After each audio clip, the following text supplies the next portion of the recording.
International cricket council ने cricket को मजीद दिलचस्प बनाने के लिए वनडे वर्ल्ड कप फॉर्मेट्स में बड़ी तब्दीलियों की मंजूरी दी है। इंटरेस्टिंग है। नॉकआउट मरहले तक पहुंचने के लिए टीमों को इजाफी चैलेंजेस का सामना होगा। हमारा क्या बनेगा या अल्लाह। अच्छा, कहा यह जा रहा है कि इस नए फॉर्मेट से रिवायती हरीफ पाकिस्तान और भारत के दरमियान मैचेस ज़्यादा होना के इम्कानात बढ़ जाएंगे। So it's all about money at the end of the day. Tournament मजीद दिलचस्प हो जाएगा। जाहिर है कि टूर्नामेंट पाकिस्तान इंडिया के मैचेस से ही दिलचस्प होता है। आईसीसी के लिए भी आईसीसी की आमदनी बढ़ेगी और वर्ल्ड कप 2027 में 14 टीमें शरीक होंगी, लेकिन अब फाइनल तक पहुँचने के लिए 3 मराहिल से गुजरना पड़ेगा। पहले मरहले में क्वालिफाई करने वाली 14 टीमों में निचली 3 टीमें राउंड रॉबिन सुपर सीरीज खेलेंगे। मुझे नहीं समझ आ रही आपकी कोई ये भी बात। क्या है राउंड रॉबिन, मैंने भी समझना है। जिसकी फातेह टीम अगले मरहले में जगह बनाएगी। दूसरे मरहले में 12 टीमों को 6 टीमों के 2 ग्रुप्स में तकसीम किया जाएगा, जहां हर ग्रुप में राउंड रॉबिन फॉर्मेट के तहत मैचेस होंगे। राउंड रॉबिन किसने अभी रखा है? राशिद भाई हैं ना हमारे साथ, बताएंगे आपको। तमाम टीमें एक दूसरे से खेलेंगी और दोनों ग्रुप्स की टॉप 3 टीमें अगली बेहतरीन पोजीशन हासिल करने वाली टीम सुपर 7 मरहले तक पहुंच। It's very complicated. बहुत मैं थक गई हूँ ऑलरेडी। अच्छा, दूसरा ये वैसे एक बात है कि नई चीज़ें आई हैं ना, जैसे T20 भी जब नया मुतारफ हुआ था तो पाकिस्तान जो था it was one of the first, second time ही जीत गए थे। पहले में सेमीफाइनल में ही आ गए थे, सेकंड जीत गए। मतलब we are pretty good at, हमें नहीं समझ आ रही लेकिन समझने वालों को शायद आ जाएगी, जैसे कि राशिद भाई जो कि हमारे साथ हैं। डॉक्टर राशिद भाई, आज आप डॉक्टर बन जाए और प्लीज हमें डाइसेक्ट करके बताएं कौन है राउंड रिबन, क्या हो रहा है आसान तरीके से। 3 फेज पहले तो इसको समझ लेते हैं कि क्यों किया जा रहा है ऐसा। क्योंकि वनडे क्रिकेट काफी हद तक डाई हो रही है, T20 की ज्यादा चल रही है। फिर ये साइकिल जो है 2023 और 27 का वो खत्म हो रहा है और उसमें जो रेवेन्यू था इनका ब्रॉडकास्टिंग का वो था तकरीबन 3 बिलियन था। उससे पहले जो था 2015 से लेके 2022 तक 23 तक उसमें 2.7 बिलियन था। अब नेक्स्ट साइकिल जो शुरू होगा वो 2028 से लेके 32 तक होगा। तो जाहिर सी बात है वो नंबर ऑफ मैचेस जो लास्ट वर्ल्ड कप में 48 हुए थे, अब 58 मैचेस होने जा रहे हैं। उन्होंने थोड़ा सा बड़ा किया है टूर्नामेंट को, जो कि 58 डेज या 2 महीने का हो सकता है, क्योंकि एक दिन में 2 मैचेस भी हो सकते हैं। तो उससे रेवेन्यू में बहुत ज्यादा फर्क आ सकता है। क्योंकि अगर हम फुटबॉल को देखते हैं, सिर्फ यूरो कप में ही 3 बिलियन होता है एक टूर्नामेंट का, उनका एक टूर्नामेंट का 5 साल का साइकिल नहीं होता, और वर्ल्ड कप का वो 6 बिलियन होता है। तो उसको करीब लाने के लिए या बेहतर करने के लिए, क्योंकि क्रिकेट में बहुत ज्यादा क्राउड नहीं आता, जिस तरह इंडिया पाकिस्तान का मैच हो उसमें आ जाएगा या कुछ बड़े मैचेस हो। राशिद भाई, मैं थोड़ा सा I lost you in the middle over there. जब आपने रेवेन्यू की बात की है ना और फुटबॉल की भी आपने कंपैरिजन दिया है, we are doing this for the betterment of the sport और हम रेवेन्यू जनरेट करने की इसमें जब हम इंडिया पाकिस्तान मैचेस की बात करते हैं, it ultimately brings revenue to ICC and the rest of the team. तो इसको जरा दोबारा से बता दें। देखिए, रेवेन्यू के लिए ज्यादा है, क्रिकेट के लिए शायद कम हो, क्योंकि जो लास्ट सुपर सीरीज है ना 7 की, जो 7 टीम की, वो आउटस्टैंडिंग हो सकती है। वो 92 के वर्ल्ड कप की तरह हो सकती है। 8 टीम थी, रॉबिन लीग पे मैच खेला जाएगा, हर कोई एक दूसरे से खेलेगा, टॉप 4 सेमीफाइनल खेलेंगी।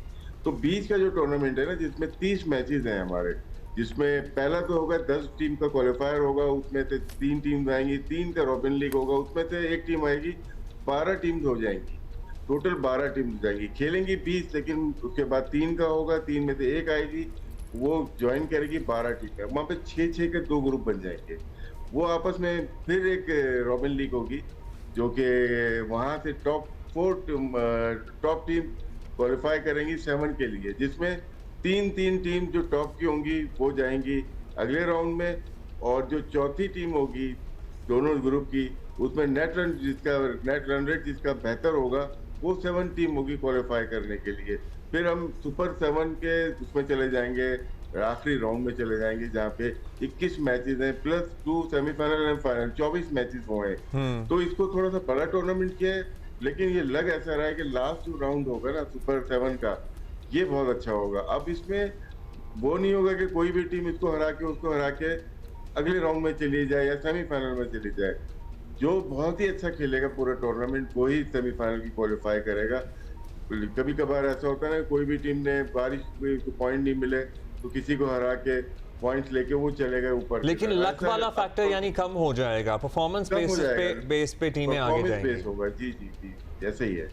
सो वैसे बड़ी देर की फिर तो मेहरबान आते मतलब ये किसी ने आपको लगता है कि ये इससे वनडे क्रिकेट में बेहतरी आएगी या कॉम्प्लिकेशन बढ़ जाएगी? वनडे क्रिकेट में नहीं, मेरा नहीं ख्याल कि बहुत ज्यादा बेहतरी आएगी। इन्होंने लंबा टाइम पीरियड बड़ा किया है, अब ये कट डाउन करेंगे फ्रेंचाइज क्रिकेट को, क्योंकि अब इन्होंने जो बोर्ड है उनको अथॉरिटी दे दी है कि आप 4 नेशन 3 नेशन ट्राई नेशन खेल सकते हैं, अपनी सीरीज आप बना सकते हैं। तो ज्यादा ये कोशिश कर रहे हैं कि बायलैटरल ज्यादा हो, क्योंकि फ्रेंचाइज क्रिकेट बहुत ही ज्यादा हो गई है सिर्फ, क्योंकि 2-3 तो बहुत ही आउटस्टैंडिंग है, लेकिन सबका जो फोकस है टेस्ट क्रिकेट और वनडे से हटके वो T20 की तरफ जा रहा है। तो शायद आईसीसी ने ये 2-3 महीने या 2.5 महीने ये अब लेके आ गए इसके अंदर के आपके कैलेंडर ईयर के अंदर आ जाएंगे और बाकी लोग बायलैटरल के ऊपर जाएंगे। और इसमें जो कट ऑफ डेट है वो 31 मार्च है 2027, जिसमें रैंकिंग जो होगी वो काउंट होगी, उसके हिसाब से ग्रुप बनाए जाएंगे। गॉड, बड़ा थोड़ा सा सेमी कॉम्प्लिकेटेड है, but thank you for explaining. राष्ट्र भाई ये बताएं कि rules and regulations as it is of the game itself, जैसे पावर प्ले का है, मतलब 30 आवर सर्कल, मतलब जो भी सर्कल को छोटा बड़ा करना, ये भी रूल्स, ये भी सब कुछ बदलेगा या ये सब कुछ इंटैक्ट रहेगा? नहीं, ये अभी इसमें कोई फैसला नहीं हुआ। वही 1 से 10 ओवर तक पावर प्ले, 11 से 40 ओवर तक सेकंड पावर प्ले, फिर डेथ ओवर, 41 से 50 ओवर। सुनने में यही आया था कि 40 ओवर की वनडे क्रिकेट कर देंगे। इसमें कोई अच्छा, वैसे ये जो डिसीजंस हो रहे हैं या सुनने में जो आ रहा है, ये क्या साबिक क्रिकेटर्स कौन फैसला करता है? मतलब ये आईसीसी क्रिकेट एक कमेटी होती है, उसमें कुछ क्रिकेटर्स भी होते हैं, फिर फाइनेंस वाले लोग होते हैं, लीगल वाले होते हैं, बहुत सारे, इनकी एक क्रिकेट कमेटी बनी हुई है। तो वो फैसले करते हैं, तकरीबन साल पहले से ये काम करना शुरू करते हैं।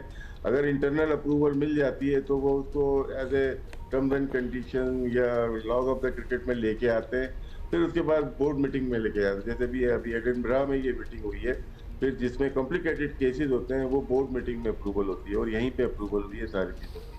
अच्छा, वेस्ट इंडीज पहुंच गई हमारी टीम, प्रैक्टिस जारी है, how hopeful should we be? नहीं, अच्छा है, क्योंकि एक मैच जो मिला 4 डे, ये बहुत अच्छा है, क्योंकि अमूमन हम जाते हैं तो हम डायरेक्टली जाके टेस्ट मैच या वनडे या T20 खेलना शुरू कर देते हैं। ये अच्छी चीज़ है कि आप जल्दी चले गए। पहले होता है कि 2 दिन पहले पहुंचे फिर टेस्ट मैच, हम कम से कम 10-11 दिन पहले पहुंचे हैं, क्योंकि 4 डे है। और मैं तो होपफुल हूँ कि टीम अच्छी है पाकिस्तान की, स्पिनर नया है, अली उस्मान है, फास्ट बॉलिंग भी रीजनेबल है, बहुत अच्छी नहीं तो रीजनेबल फास्ट बॉलिंग है। बैटिंग से बड़ी होप है, क्योंकि शान मसूद एक्सपीरियंस प्लेयर हैं, बाबर आजम कप्तान बन के वो भी एक्सपीरियंस है, रिजवान है साथ में, इमामुल हक है, नो डाउट 2-3 हमारे पास नए प्लेयर हैं जिनका डेब्यू हुआ है। दैट्स राइट, मतलब चांस भी है शान मसूद के पास, कप्तानी का बोझ हट गया है उनसे, एंड दूसरा ये अच्छा टाइम मिल गया है for all the players to gel with one another and you know अपने आप को सही स्ट्रेटजी और माइंडसेट में भी लेके आना। वेस्ट इंडीज की टीम भी बहुत अच्छी है, अभी जो श्रीलंका तक खेली है बहुत अच्छा खेल रहे हैं, शे होप है या ग्रीव्स हैं, अच्छा खेल रहे हैं। तो उनसे मुकाबला करना थोड़ा सा होगा कि वो होम पे उनकी पेस अटैक बहुत अच्छी है, शमार जोसेफ हैं, अंसारी जोसेफ हैं, और एक और फास्ट बॉलर था इनके पास जो कि तेज बॉलिंग करते हैं, 135 से 140 तक बॉलिंग करते हैं। तो अच्छा मुकाबला देखने को मिलेगा। Thank you, Rashid bhai. Thank you so much for this. Okay, so all new things so happening. So take this all in. And if you don't understand, read up on it. No, हम भी तो बैठे हैं, हम दोबारा बताएंगे, हमने भी तो समझना है अभी। It will take a few sessions, I guess. It will. I didn't get much of it.